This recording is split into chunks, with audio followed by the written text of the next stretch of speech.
Building toward a third launch. So what have we done now? With our first launch, some people trusted us enough to buy, and we made 2 sales.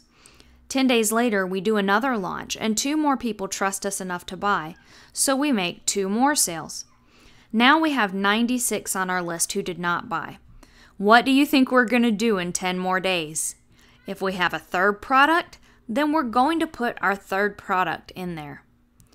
What do we do if we don't have a third product? Could we go and resell the first one? Yes, we could. Would the conversion rates be as good? No. Will there be some issues with people receiving the same emails they received before? Yes. Although there's a place for running the same campaign repeatedly over time, you probably wouldn't want to run it 20 days later, just to throw a piece of advice out there. But now you're beginning to get an idea for how this works. You're going to do credibility, knowledge, engagement, and interaction, and then a launch. Who buys? The people who trust you are the ones who buy. The ones that don't go through another credibility, content, and engagement piece. After this, some of them trust you more, and they'll buy. The ones who don't will go through another process, and some of them will step up to the plate. Now they'll trust you, and they'll buy. This could go on for a year. Some people may stay on your list a year before they buy. But I want to say one thing about that. I think that statement becomes a little bit misleading and even deceptive.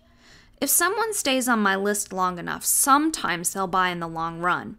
So you don't necessarily want to get rid of someone on your list if they're clicking and reading.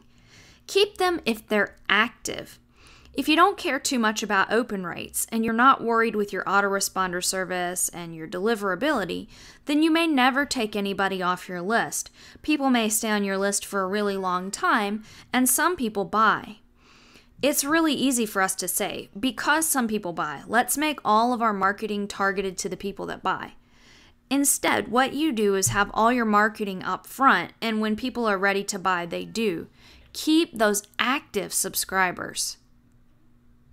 Balancing trust building with customer need. When people first join your list, they're at the biggest point of need. Their need is at its biggest point. Their need goes down from this point, lower every day that they're on your list.